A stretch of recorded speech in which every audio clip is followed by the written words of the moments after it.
الشيطان الرجيم بسم الله الرحمن الرحيم إن الله وملائكته يصلون على النبي يا أيها الذين آمنوا صلوا عليه وسلموا تسليما اللهم صل على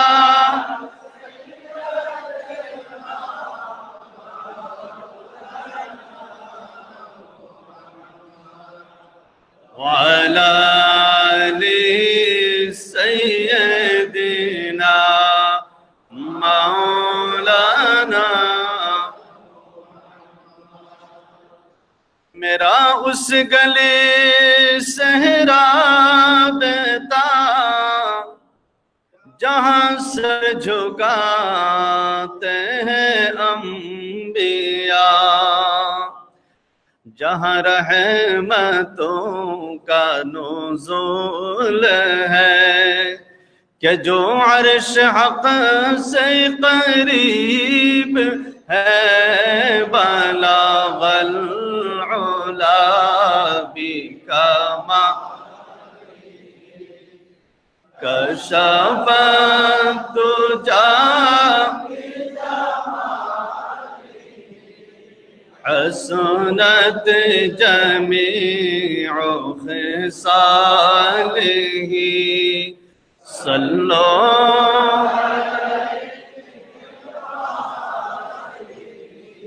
صلو علیہ جس چاہا در پہ بلا لیا جس چاہا در پہ بلا لیا جسے چاہا نہ بنا لیا یہ بڑے کرم کے ہیں فیصلے یہ بڑے نصیب کی بات ہے بلغ العلا بکمال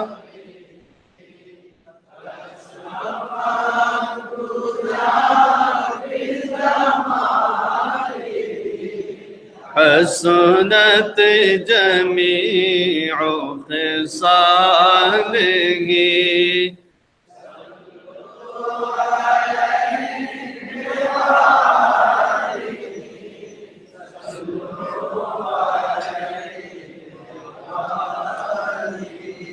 بسم اللہ الرحمن الرحیم یا ایہا الذین آمنوا ادخلوا فی السلم کافہ صدق اللہ مولانا العظیم وصدق رسولہ النبی الحبیب الکریم ونحن على ذلك من الشاهدين والشاكرين والحمد لله رب العالمين رب صل وسلم وبارك عليه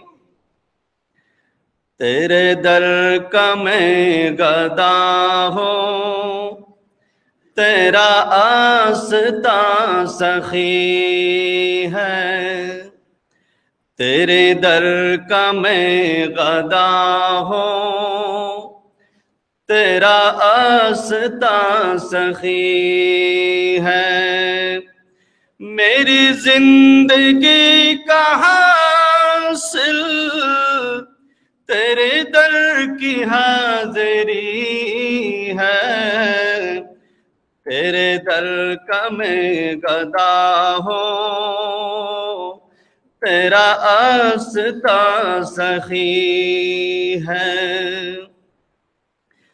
तू जहां का बादशाह है,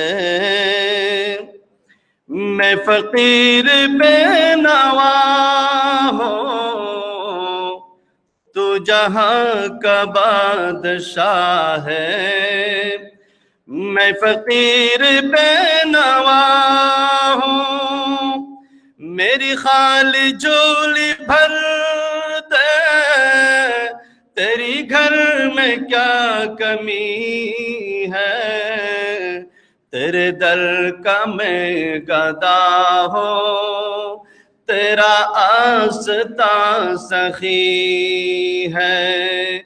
मेरी जिंदगी का हासिल, मेरी जिंदगी का हासिल तेरे दर की हाजिरी है।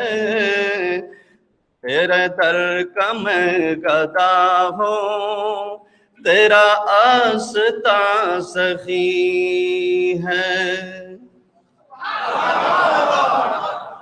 मोहतरम हाजरीन, सामीन इकराम, सम्मानित मुसल्लिन इकराम, रहमानी व रहमकुमुल्लाह, अस्सलामु अलैकुम व रहमतुल्लाहि ताला व बरकातुहू।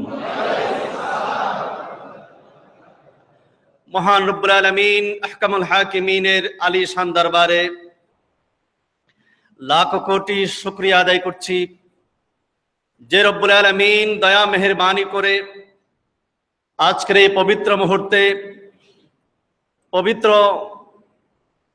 জায়গায় হুজুর গাউসে পাক শাহিনশে বাগদাদ রাদিয়াল্লাহু তাআলা আনহুর পবিত্র আস্তানা পাক গাউসুল আজম জামে মসজিদ এই মহামূল্যবান পবিত্র জায়গার মধ্যে এসে মসজিদে এসে জুমার নামাজের শরীক শামিল হওয়ার তৌফিক দান করেছেন। আমরা সকলে মুহাব্বতের আওয়াজ বলি আলহামদুলিল্লাহ। বিগত জুমার মধ্যে আমি একটি বিষয় আলোচনা করেছিলাম, সেখানে একটা প্রাসঙ্গিক বিষয় ছিল তাসাউফ তথা সুফি তত্ত্ব। রব্বুল আলামিন কোরআনে হাকিম ইরশাদ করেছেন, ইয়া আইয়ুহাল্লাযীনা আমানু, আই ঈমান ওয়ালো, হে ঈমানদারগণ, উদখুলু ফিস-সিলমে কাফা, তোমরা ইসলামে প্রবেশ করো পরিপূর্ণভাবে। তাহলে বোঝা গেল ইসলামে প্রবেশ করার মধ্যে কিছু নিয়ম নীতি আছে। ইসলামে অনেকে অসম্পূর্ণভাবে প্রবেশ করে। রব্বুল আলামিন বলেছেন অসম্পূর্ণভাবে প্রবেশ করলে হবে না, ইসলামে প্রবেশ করতে হবে কাফা, পরিপূর্ণভাবে। আমরা অপরিপূর্ণভাবে ইসলামে প্রবেশ করতে চাই না, আমরা চাই পরিপূর্ণভাবে ইসলামে প্রবেশ করতে, পরিপূর্ণ মুসলমান হতে। সহিহ বুখারী শরীফ এবং সহিহ মুসলিম শরীফের মধ্যে একটা কমন হাদিস এসেছে, যে হাদিসের নাম হচ্ছে হাদিসে জিব্রাইল। হযরত সৈয়দনা জিব্রাইল আলাইহিস সালাম একেবারে দবদবে সাদা পোশাক পরিহিত অবস্থায়, কুচকুচে কালো চুল বিশিষ্ট, নুরানি চেহারা, একজন মানুষের আকৃতি নিয়ে রাসূল আকরাম সাল্লাল্লাহু তাআলা আলাইহি ওয়াসাল্লামের দরবারে হাজির হলেন। হাজির হয়ে একেবারে রাসূল পাক সাল্লাল্লাহু আলাইহি ওয়াসাল্লামের সামনে দুজানো হয়ে বসে গেলেন। ফাসনাদা রুকবাতাইহি আলা রুকবাতাইহি, এরপর নবীজির কাছে প্রশ্ন করা শুরু করলেন, অনেকটা আবেদনের মতো, দরখাস্তের মতো। আখবিরনি আনিল ঈমান, ইয়া রাসূলুল্লাহ, আপনি আমাকে একটু ঈমান সম্পর্কে বলুন। নবীজি ঈমান সম্পর্কে বললেন, আন তুমিনা বিল্লাহি ওয়া রাসূলিহি, ঈমান আনতে হবে আল্লাহর উপর বিশ্বাস, রাসূলের উপর বিশ্বাস, ফেরেশতার উপর বিশ্বাস, আসমানি কিতাবের উপর বিশ্বাস, তাকদীরের ভালো এবং মন্দের উপর বিশ্বাস, পরকালের উপর বিশ্বাস, এবং আমাদের মৃত্যুর পর আবার আল্লাহ পাক আমাদেরকে ওয়াল বা'স বাদাল মাউত, আমাদের মৃত্যুর পর রব্বুল আলামিন আমাদেরকে আবারও যে জীবিত করবেন, পুনর্জীবন দান করবেন, সেটার উপর বিশ্বাস। এক কথায় 7টা বিষয়ের উপর বিশ্বাস স্থাপন করার নাম হচ্ছে ঈমান। একটা বাদ দিলে তাকে ঈমানদার বলা। আল্লাহর উপর ঈমান আনলাম, বাস, আর কিছু দরকার নাই, তাকে ঈমানদার বলা যাবে? আল্লাহ এবং রাসূলের উপর শুধু ঈমান আনলাম, বাকিগুলো বাদ দিলাম, তাতেও কি হবে? সব তো ঈমান। জিবরাইল আলাইহিস সালাম বললেন, ইয়া রাসূলুল্লাহ, আপনি ঠিক বলেছেন,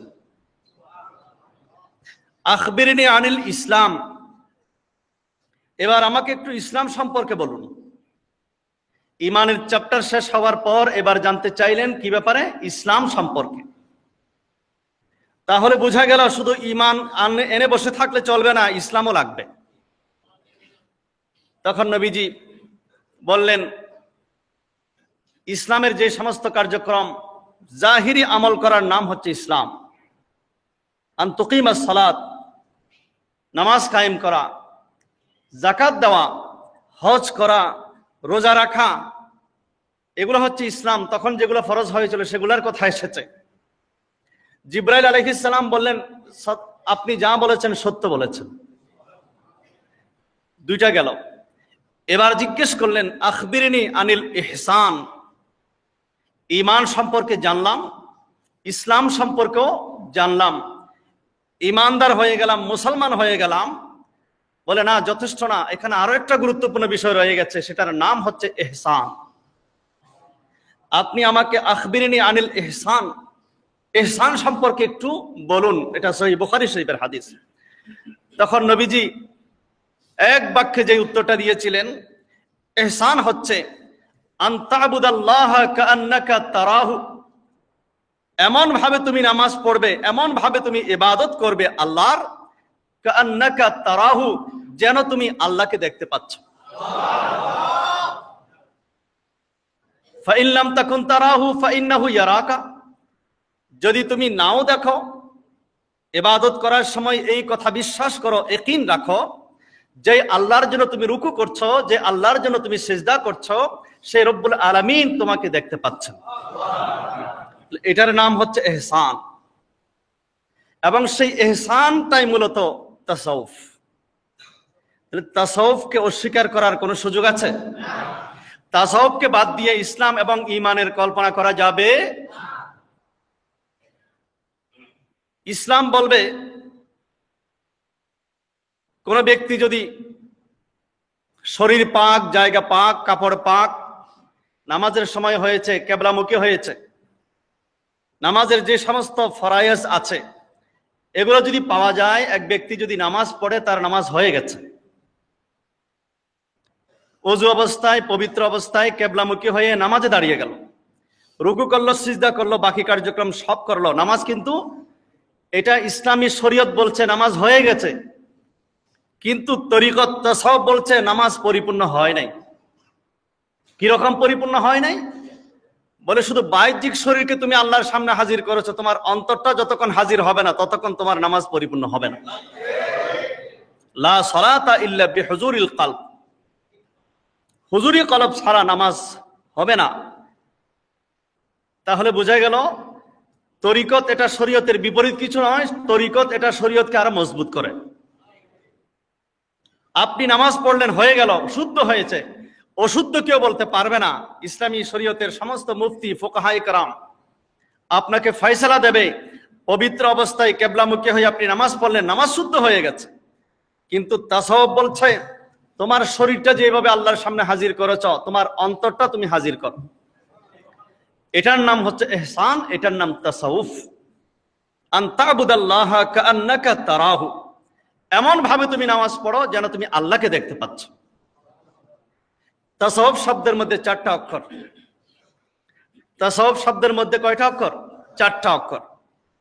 তা, সদ, ওয়াও, ফা। আরবি তা, সদ, ওয়াও, ফা। এই ব্যাখ্যাটা আমার নয়, এই ব্যাখ্যাটা ডাইরেক্ট হুজুর গাউসে পাকের। কারণ গাউসে পাক শুধু একজন আল্লাহর ওলি ছিলেন না, জগৎ বিখ্যাত তিনি মুফাসসির কোরআন ছিলেন, জগৎ বিখ্যাত মুহাদ্দিসে আজম ছিলেন, জগৎ বিখ্যাত মুফতি আজম ছিলেন, জগৎ বিখ্যাত লেখক ছিলেন, গবেষক ছিলেন, বক্তা ছিলেন। এমন কোন যোগ্যতা মানুষের থাকে না, গাউসে পাকের ছিল না।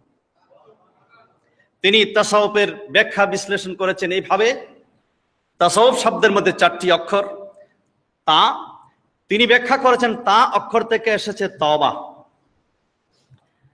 তাসাউফ ওই ব্যক্তির ভিতরে থাকবে যার ভিতরে তওবা থাকবে। রাসূল করিম সাল্লাল্লাহু আলাইহি ওয়াসাল্লামের কোন গুনাহ ছিল আগে পরে? আল্লাহ পাক রব্বুল আলামিন বলে দিয়েছেন আগে পরে সব মাপ। তার মানে আগে পরে, আগে ছিল পরে হবে এরকম না। আবার এখানে ভেজাল লাগিয়ে দিয়েছে বাতিল ফেরকারা, বলে আল্লাহ পাক যেহেতু আগে পরে গুনাহ মাফ করেছেন, তাহলে রাসূলের আগে কিছু গুনাহ ছিল, পরে কিছু গুনাহ হবে। আগে পরে বলে আল্লাহ পাক এটাই করে দিয়েছেন, আমি আমার রাসূলকে নিষ্পাপ বানিয়ে দিয়েছি, আমার নবীর কোনো গুনাহ নাই, যা করবে সেটাই শরীয়ত। ওমা ইয়ানতিকু আনিল হাওয়া, আল্লাহ পাক বলেছেন আমার নবীজি নিজের নফসের তাড়নায় কোনো কথা বলেন না। ইন হুয়া ইল্লা ওয়াহয়ুন ইউহা, আমার নবীর জুবান পাক থেকে যে শব্দ বের হবে মনে রাখবে সেটা আমি আল্লাহর পক্ষ থেকে বের হয়েছে।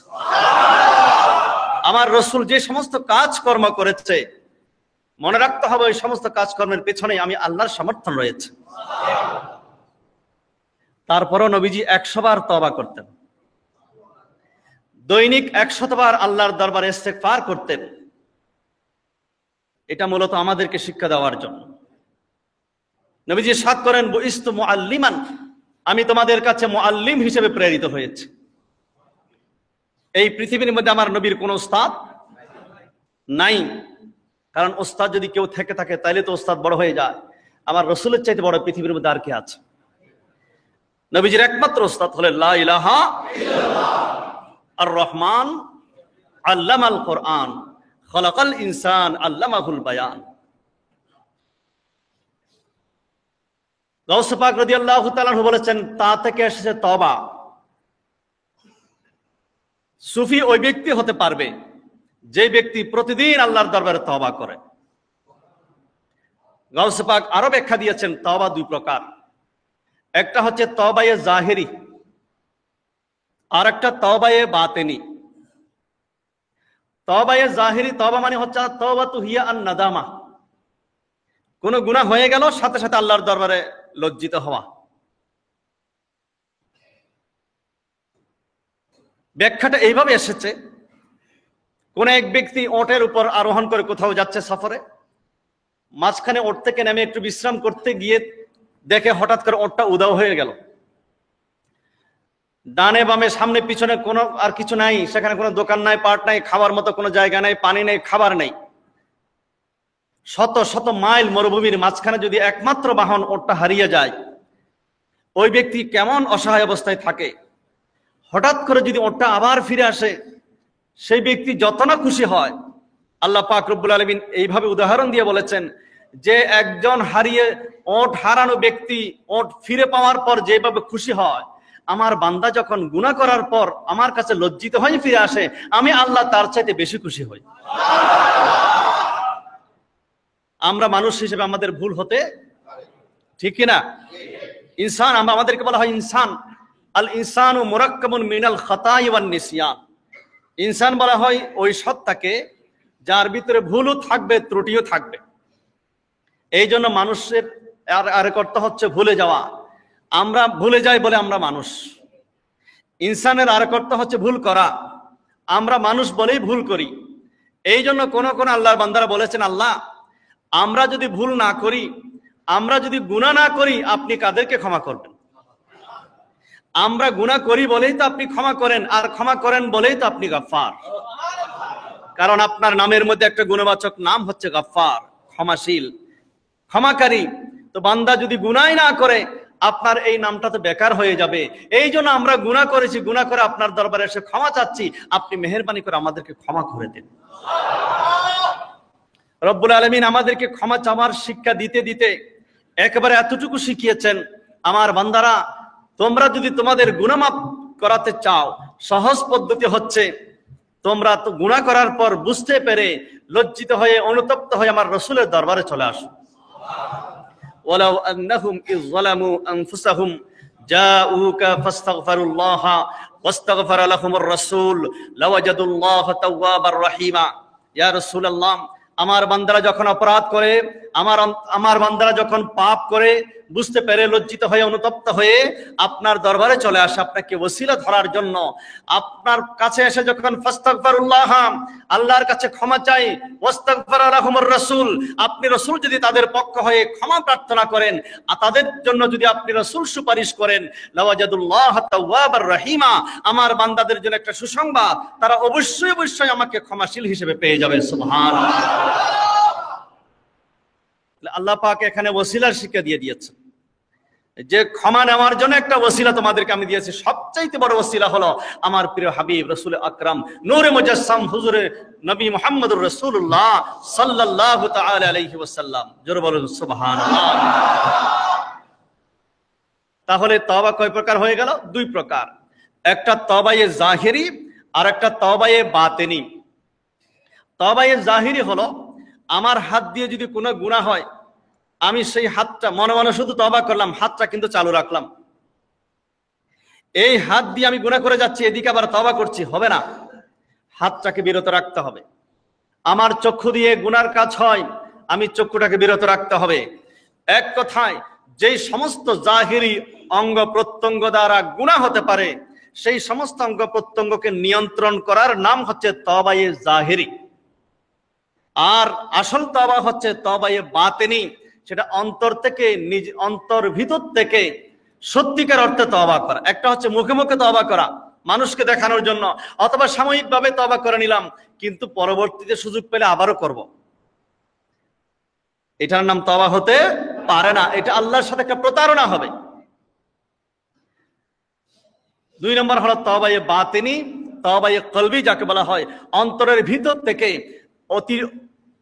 অতীতে ঘটে যাওয়া কৃতকর্মের জন্য লজ্জিত হওয়া, অনুতপ্ত হওয়া এবং সাথে সাথে প্রতিজ্ঞাবদ্ধ হওয়া, ভবিষ্যতে ওই সমস্ত কাজ আর করব না যে সমস্ত কাজ করলে আল্লাহ রাসূল নারাজ হয়ে যাবে।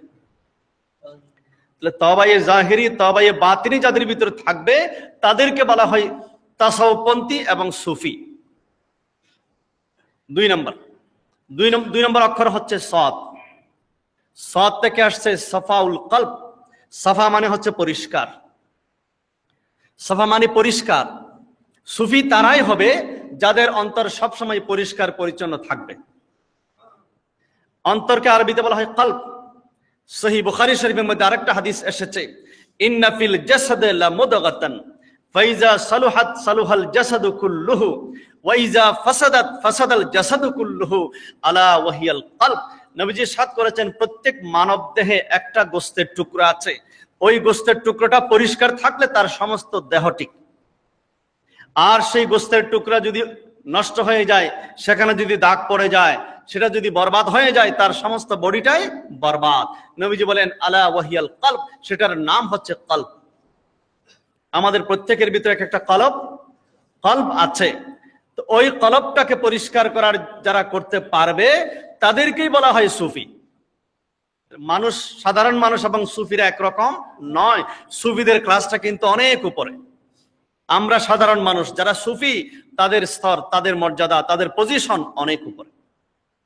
তাদের কথা আল্লাহ পাক বলেছেন কদ আফলাহা মান তাযাক্কা ওয়া যাকারা ইসমা রাব্বিহি ফাসাল্লা বাল তুসিরুনাল হায়াতাদ দুনিয়া ওয়াল আখিরাতু খায়রু ওয়া আবকা। তোমরা তো দুনিয়াকে অগ্রাধিকার দাও, আল্লাহ বলছেন আসলে দুনিয়াটা অগ্রাধিকার পাওয়ার যোগ্য নয়। ওয়াল আখিরাতু খায়রু ওয়া আবকা, পরকালটাই হচ্ছে স্থায়ী এবং পরকালটাই হচ্ছে কল্যাণকর জায়গা।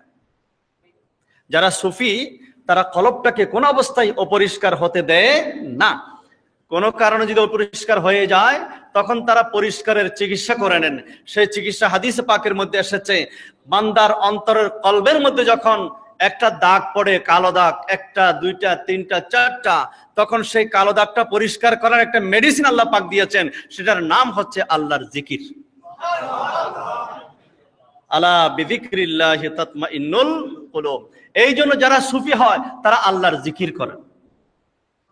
আল্লাহর জিকির যত বেশি করবেন, এক একটা জিকির পড়বে ওখানে মেডিসিন, এক একটা অ্যান্টিবায়োটিকের মতো দাগটা চলে যাবে। জিকির যত বেশি করবেন কলবের দাগ পরিষ্কার হতে থাকবে, তার সাফাউল কলব হাজির হয়ে যাবে, কলবটা পরিষ্কার হয়ে যাবে। যারা কলব পরিষ্কার করতে পারে তাদেরকে বলা হয় আহলে তাসাউফ, তাদেরকে বলা হয় সুফি। 3 নম্বর অক্ষর হচ্ছে ওয়াও। ওয়াও অক্ষর থেকে গাউসে পাক বলেছেন, ওয়াও অক্ষর থেকে এসেছে বেলায়ত। বেলায়ত, বেলায়ত শব্দটা দুই ভাবে পড়া যায়, ওয়ার উপর জবর দিয়ে পড়া যায়, ওয়ার নিচে জের দিয়ে পড়া যায়। এটাকে ওয়ালায়ত বলা যায়, বেলায়ত বলা যায়। আমরা বলি না বেলায়ত, ওয়ালায়ত, বেলায়ত। কোরআন শরীফের মধ্যে দুই ভাবে এসেছে। একটা এসেছে ইন আউলিয়াউহু ইল্লাল মুত্তাকুন, যে সমস্ত ব্যক্তিদের কাছে বেলায়ত আছে তাদেরকে বলা হয় আউলিয়া ইকরাম, ওলি আল্লাহ, আল্লাহর বন্ধু। এটা কোরআন শরীফে দুই ভাবে এসেছে, যে কিছু কিছু বান্দা আছে তারা আল্লাহর বন্ধু, আবার কিছু কিছু বান্দা আছে যাদের বন্ধু আল্লাহ। যেমন আল্লাহু ওয়ালিউল লাযিনা আমানু, কোরআন শরীফে এক আয়াতে এসেছে আল্লাহু ওয়ালিউল লাযিনা আমানু, যে আল্লাহ হচ্ছেন ঈমানদারদের বন্ধু। আবার আরেকটা আয়াতে এসেছে ইন আউলিয়াউহু ইল্লাল মুত্তাকুন, যারা মুত্তাকি তারা আল্লাহর বন্ধু। তাহলে কখনো বান্দা আল্লাহর বন্ধু হয়ে যায়, কখনো আল্লাহ নিজে বান্দার বন্ধু হয়ে যায়। মুত্তাকি কাকে বলা হয়?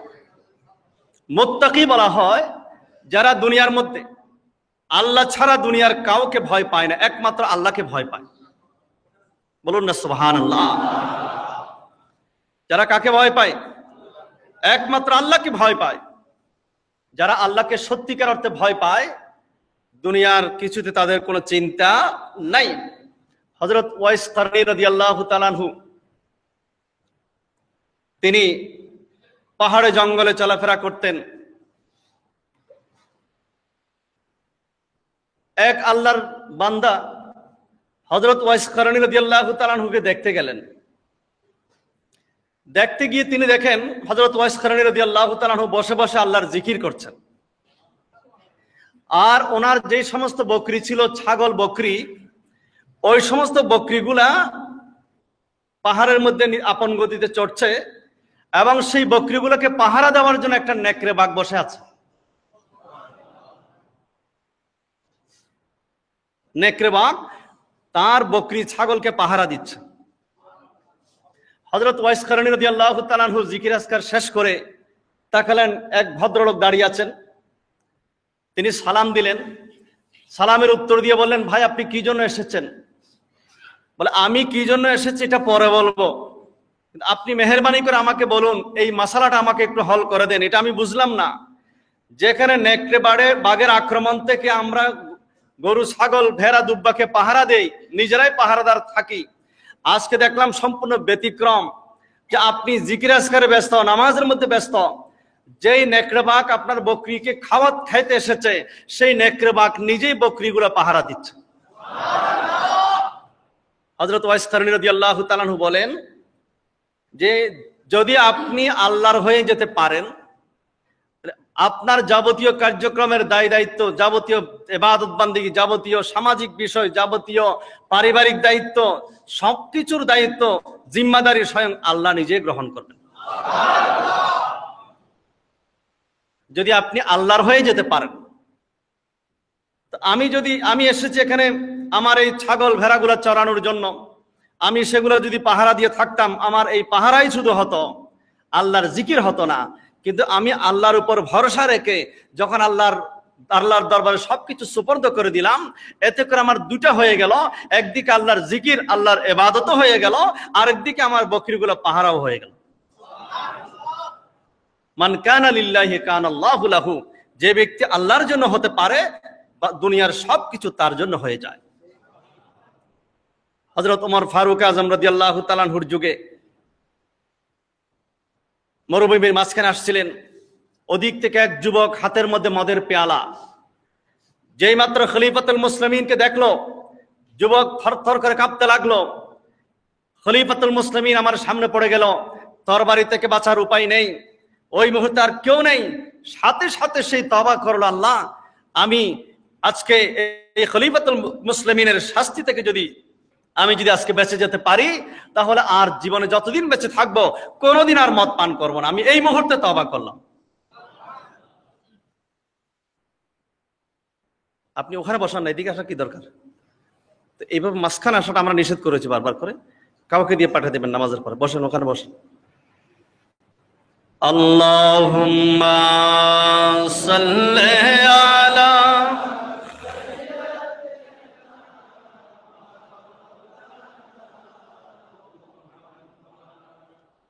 আলা আলি সাইয়্যিদিনা মাওলানা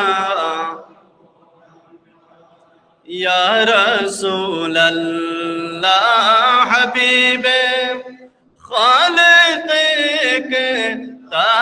তুই বরগোজিদা দুল জালালে পাক বেহম তুই। আল্লাহুম্মা দেখি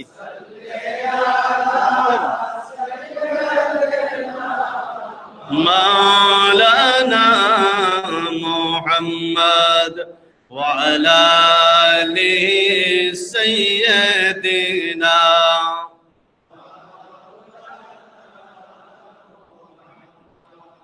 তো যে কথা বলতে চাইছিলাম, ওয়ালায়ত এবং বেলায়ত, কিছু বান্দা আছে যাদেরকে আল্লাহ পাক বন্ধু বানিয়ে নেন, আবার কিছু বান্দা আছে আল্লাহ পাক নিজে তাদের বন্ধু হয়ে যান। এবং সেটা সহিহ বুখারী শরীফের মধ্যে এসেছে, মিশকাত শরীফের 197 পৃষ্ঠার সেই হাদিসটা। রব্বুল আলামিন বলেন, আমাকে যদি বন্ধু বানাতে চাও তাহলে বেশি বেশি নফল ইবাদত করো। ফরজ ইবাদত এটা আমাদের মৌলিক ডিউটি, সবাইকে করতে হবে, না করলে শাস্তি।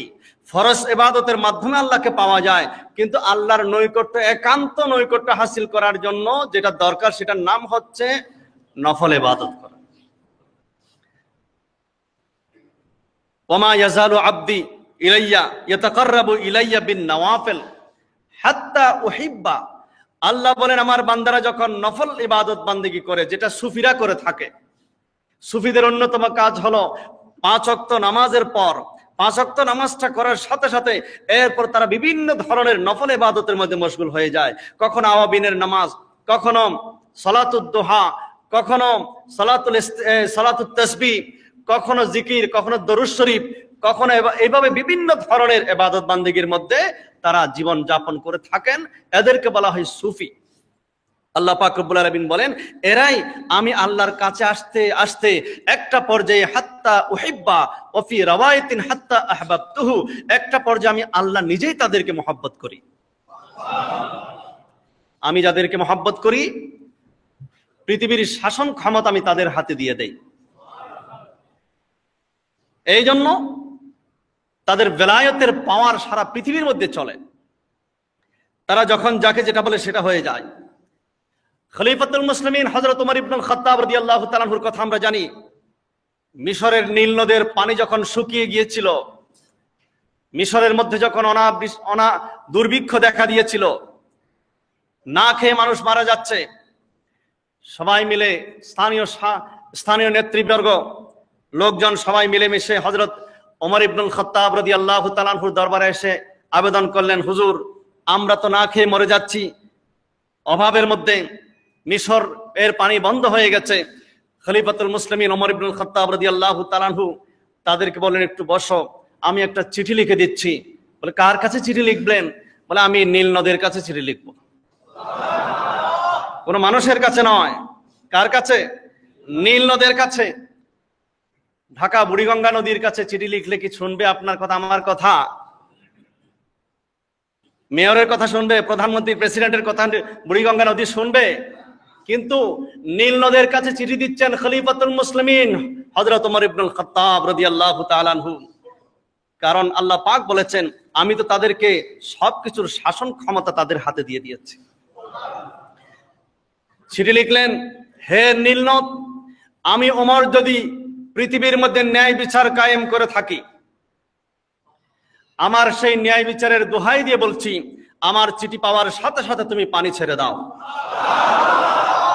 হযরত ওমর ইবনুল খাত্তাব রাদিয়াল্লাহু তাআলা আনহু লিখিত সেই চিঠিখানা তারা নিয়ে যখন নীল নদের মধ্যে ফেলে দিলেন, সাথে সাথে পানি শুরু হয়ে গেল, চতুর্দিকে আবাদ হয়ে গেল, আবারও সেই মিশরের লোকদের আগের অবস্থায় ফিরে আসলো। সুবহানাল্লাহ। এটার নাম হচ্ছে বেলায়েত, এটার নাম বেলায়েত। আল্লাহ পাক রব্বুল আলামিন বলেন, তখন সেই বান্দার কথা থাকে না, সেটা আমি আল্লাহর কথা হয়ে যায়। বান্দার হাত, তার হাত থাকে না, সেটা আমি আল্লাহর কুদরতের হাত। তার চক্ষু থাকে না, সেটা আমি আল্লাহর চক্ষু। তার জবান থাকে না, সেটা আমি আল্লাহর জবান হয়ে যায়। ওই জবান দিয়ে যায় বলে তাই হয়, ওই হাত দিয়ে যায় ধরে তাই স্বর্ণ রূপান্তরিত হয়ে যায়। সুবহানাল্লাহ। খাজা গরিব নওয়াজ, লক্ষ টাকা দিলে আপনার ঘরে মানুষ আসবে না, কারণ মানুষ অনেক ব্যস্ত, কয়দিন আসবে? কিন্তু আধ্যাত্মিক সম্রাট খাজা গরিব নওয়াজ আজমির শরীফ গিয়ে দেখেন, 5 মিনিট দাঁড়িয়ে জিয়ারত করার সময় আপনার হবে না ভিতরে, মানুষের এত ভিড় কেন? আল্লাহর ওলিরা, সুফিরা ইন্তেকালের পরও তাদের সেই শাসন ক্ষমতা খর্ব হয় না, তাদের শাসন ক্ষমতা শেষ হয় না। আল্লাহর ওলিদের, সুফিদের ক্ষমতা ইন্তেকালের পর আরো বহুগুণ বেড়ে যায়, এবং সেখান থেকে মানুষদেরকে তারা সাহায্য করতে পারে। আল্লাহর ওলিদের কাছে মানুষ যে নিয়ত করে যায়, যেই আশা করে যায়, কেউ খালি আসে না, কারণ তাদের দরবারটা মূলত আল্লাহর দরবার হয়ে গেছে। মাওলানা জালালউদ্দিন রুমি রহমতুল্লাহ আলাইহি বলেছেন, গরতু খাহি হামনশিনি বা খুদা ও নশিন আদার হুজুরে আউলিয়া। তুমি যদি পৃথিবীতে আল্লাহর মজলিসে বসতে চাও, আল্লাহকে তো দেখার সেই ক্ষমতা তোমার নেই, তুমি আল্লাহর ওলির দরবারে চলে আসো, আল্লাহর ওলির সুফির দরবারে চলে আসো, তাসাউফ আহলে তাসাউফের দরবারে চলে আসো, তাহলে মনে করবে তুমি আল্লাহর দরবার পর্যন্ত পৌঁছে যাচ্ছ। সুবহানাল্লাহ। তাহলে তাসাউফ শব্দের কয়টা অক্ষর বলেছিলাম? 4টা। এই ব্যাখ্যাটা হুজুর গাউসে পাক রাদিয়াল্লাহু তাআলা আনহু। 1 নম্বর তা, 2 নম্বর সাদ, 3 নম্বর ওয়াও, 4 নম্বর হচ্ছে ফা। ফা থেকে তিনি ব্যাখ্যা করেছেন হুজুর গাউসে পাক রাদিয়াল্লাহু তাআলা আনহু, ফানা। ফানা মানে হচ্ছে বিলীন হয়ে যাওয়া। এখানে আমি বলতে আর কিছু থাকতে পারবে? আমি অনেক শক্তিশালী, কোটি কোটি টাকার মালিক, আমি অনেক ক্ষমতার অধিকারী, আমি অনেক বড় জ্ঞানী মানুষ। 1 সেকেন্ড পরে যখন চক্ষু বন্ধ হয়ে যাবে, তখন কবরে যাওয়ার সময় আমি 1 কোটি টাকার ওই ব্যাংকের চেকগুলা কি নিয়ে যেতে পারবো মুনকার নাকির ফেরেশতাদের জন্য? আমি কি সেখানে আমার এই ক্ষমতা নিয়ে যেতে পারবো? তাহলে 1 সেকেন্ড পরেই তো আপনার কোনো পাত্তা নাই। এতদিন আপনার পিছনে হাজার হাজার মানুষ ঘুরতো, আপনি কোথাও গেলে চা খাওয়ার সময় পান না মানুষের কথার জন্য, মারা যাওয়ার পর আপনার কবরের পাশে একজনও যাচ্ছে না, কারণ আপনার ক্ষমতাটা দুনিয়া কেন্দ্রিক ছিল। কিন্তু যারা সুফি, যারা আহলে তাসাউফ, যারা আল্লাহর ওলি, তাদের ক্ষমতা দুনিয়া কেন্দ্রিক নয়, তাদের ক্ষমতা আখিরাতের মধ্যে তাদের রাজত্ব চলবে। এই জন্য তাদের ইন্তেকালের পরও তাদের মাজার শরীফের মধ্যে, দরবারের মধ্যে হাজার হাজার মানুষ যাচ্ছে, কিয়ামত পর্যন্ত যেতেই থাকবে। তাহলে আপনার ক্ষমতা এবং তাদের ক্ষমতা এক, বেশ কম আছে কি নাই? কেন? কারণ হলো তারা ফানা হতে পেরেছে, আপনি ফানা হতে পারেন নাই। বিলীন করে দিতে পেরেছেন তারা। বিলীনটা 2 প্রকার, একটা হচ্ছে জাগতিক ভাবে নিজেকে বিনয়ী করে রাখা, আর একটা হচ্ছে আল্লাহর মহব্বতে, আল্লাহর রসুলের মহব্বতের মধ্যে বিলীন হয়ে যাওয়া, যেটাকে বলা হয় ফানা ফিল্লাহ। এবং আরেকটা সুফিদের আরেকটা স্তর আছে, সেটার নাম হচ্ছে বাকা বিল্লাহ। আমি একবার জুমার মধ্যে মনে হয় বলেছিলাম, হুজুর খাজা গরিব নওয়াজ রাদিয়াল্লাহু তাআলা আনহুর খলিফা খাজা কুতুবউদ্দিন বখতিয়ার কাকি রহমতুল্লাহি আলাইহি, ওনার খলিফা বাবা ফরিদউদ্দিন গঞ্জ শেখর রহমতুল্লাহি আলাইহি, ওনার খলিফা আলাউদ্দিন সাবের কালিয়ারি, আলাউদ্দিন আলী আহমদ আলাউদ্দিন সাবের কালিয়ারি রহমতুল্লাহি আলাইহি, যার গত মাসে রমজানের আগে আমরা ওনার মাজার শরীফ জিয়ারত করে এসেছি আলহামদুলিল্লাহ। তো ওনাকে জিজ্ঞেস করা হয়েছিল, উনি বেলায়েতের অনেক উঁচু স্তরের একজন ব্যক্তিত্ব ছিলেন। ওনাকে এক মুরিদ জিজ্ঞেস করেছিলেন, হুজুর, যে সুফিদের একটা স্তর হচ্ছে ফানা ফিল্লাহ এবং আরেকটা বাকা বিল্লাহ, ফানা ফিল্লাহ কি জিনিস, বাকা বিল্লাহ কি জিনিস, এটা আমাকে একটু মেহেরবানি করে বুঝিয়ে দিন। উনি বললেন যে আমি তোমাকে এই উত্তর এখন দেব না। হুজুর কখন দিবেন? বলে আমি যেদিন মৃত্যুবরণ করব, আমার যখন ইন্তেকাল হবে, আমার জানাজা পড়ানোর জন্য 1 লোক আসবে গায়েব থেকে, অপরিচিত 1 লোক এসে আমার জানাজা পড়াবে, এখানে কেউ পড়াবে না। তো আমার জানাজা যেই ব্যক্তি পড়াবেন, তুমি তোমার এই প্রশ্নটা ওনার কাছে গিয়ে করিও, উনি তোমার প্রশ্নের জবাব দিয়ে দেবেন। এখন বেচারা তো অপেক্ষায় আছে কত বছর আল্লাহ যেন হুজুর ইন্তেকাল করবেন, তারপরে প্রশ্নের উত্তর পাবো। যথাসময়ে হুজুর যখন ইন্তেকাল করলেন, হাজার হাজার মানুষ সবাই অপেক্ষায়, ইমামতি কে করবেন কাউকে নির্ধারণ করে দেওয়া হয় না। উনি তো বলে গেলেন যে এক লোক আসবে, অপরিচিত এক লোক এসে আমার জানাজার ইমামতি করবে। আল্লাহর ওলিরা যা বলেন তাই হয়। সত্যি সত্যি কিছুক্ষণ পর দেখলেন ঘোড়ার উপর চড়ে, মুখের উপর চাদর আবৃতি দেওয়া, কেউ যেন না দেখে, কেউ যেন না চিনে, এক লোক টক টক টক টক করে ঘোড়ার উপর চড়ে এসে নেমে ইমামতির মুসাল্লায় দাঁড়িয়ে গেলেন। জানাজার নামাজ শুরু হয়ে গেল। জানাজার নামাজ শেষ করে ওই ভদ্রলোক আবারও চলে যাচ্ছেন, কারোর সাথে কোনো কথাবার্তা নাই। এই লোকটা দৌড়ে দৌড়ে গেলেন, হুজুর আপনার কাছে একটা ছোট্ট আবদার ছিল। বলে কি আবদার? বলে আজকে যিনি ইন্তেকাল করলেন উনি আমাদের পীর মুর্শিদ, আপনি যার জানাজা পড়ালেন, আমি ওনার কাছে একটা প্রশ্ন রেখেছিলাম। তাসাউফের মধ্যে, সুফিদের মধ্যে একটা স্তর আছে ফানাফিল্লা এবং বাকাবিল্লা। তো ফানাফিল্লা কাকে বলে, বাকাবিল্লা কাকে বলে, আমি ওনার কাছে প্রশ্ন করেছিলাম, উনি আমাকে বলেছেন আপনার কাছ থেকে জেনে নেওয়ার জন্য। ও তাই নাকি? হুজুর আপনি যদি মেহেরবানি করে আমাকে একটু বলেন। বলে ঠিক আছে, তুমি আমার সামনে এসো। সামনে আসলো, মুখের পর্দাটা খুললেন। খোলার পর দেখে 7 আসমান যেন মাথার উপর ভেঙে পড়লো। ইনি সেই ব্যক্তি যিনি ওখানে খাটের মধ্যে শুয়ে আছেন।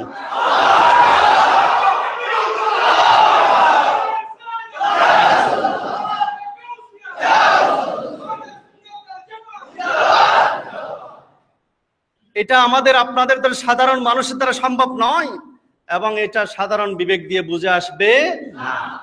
এটা নাস্তিকরা বুঝবে না, নাস্তিকদের এটা বুঝে আসবে না।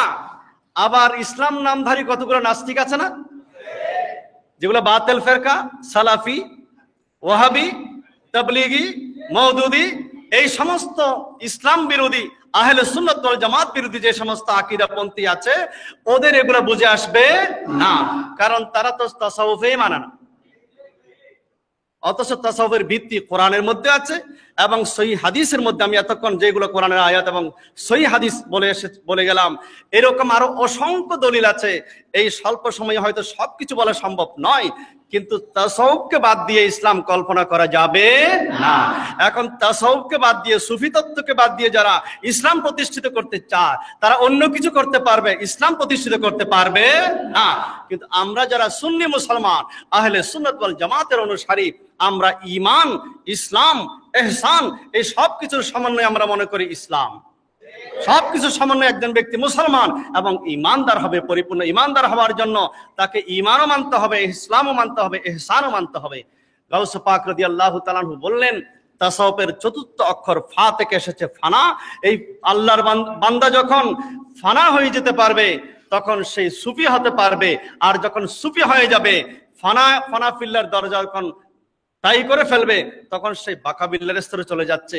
হযরত আলাউদ্দিন সাহেবের কালিয়ারি রহমতুল্লাহি আলাইহি ওই প্রশ্নকারীর জবাবে বললেন, এবার তুমি কি তোমার উত্তর পেয়েছ?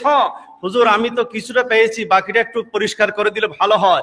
বলে দেখো, ওই যে ওখানে যিনি খাটের মধ্যে শুয়ে আছেন উনি হলেন ফানাফিল্লাহ, আর যিনি জানাজা পড়ালেন একই ব্যক্তি, আমি হলাম বাকাবিল্লাহ। সুবহানাল্লাহ। নিজেকে বিলীন করে দিতে পারলে ফানাফিল্লাহ বাকাবিল্লার স্তর অতিক্রম করা যায়। এই হলো সুফিদের স্তর। তাদের রাস্তায় আমরা চলতে চাই। ইহদিনাস সিরাতাল মুস্তাকিম সিরাতাল লাযীনা আনআমতা আলাইহিম, সিরাতাল লাযীনা আনআমতা আলাইহিম, তাদের রাস্তা যাদের উপর আল্লাহ পাক আপনি নিয়ামত দান করেছেন।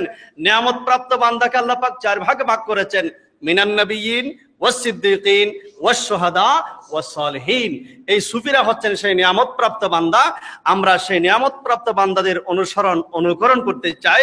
আমাদের জীবনকে তাদের পিছনে পিছনে লালিত পালিত করে আমাদের জীবনকে ধন্য করতে চাই। আল্লাহ পাক রব্বুল আলামিন আমাদের সকলকে তৌফিক দান করুন, আমিন। ওয়া মা আলাইনা ইল্লাল বালাগুল মুবিন।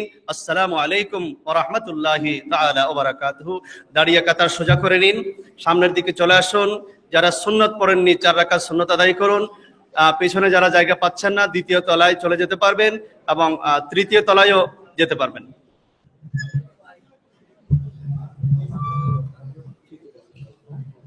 মাস হলো তারপর ঠিক হইতাছে না কি এই যে ইসের আপনার যে ব্যথা যদি দেখছো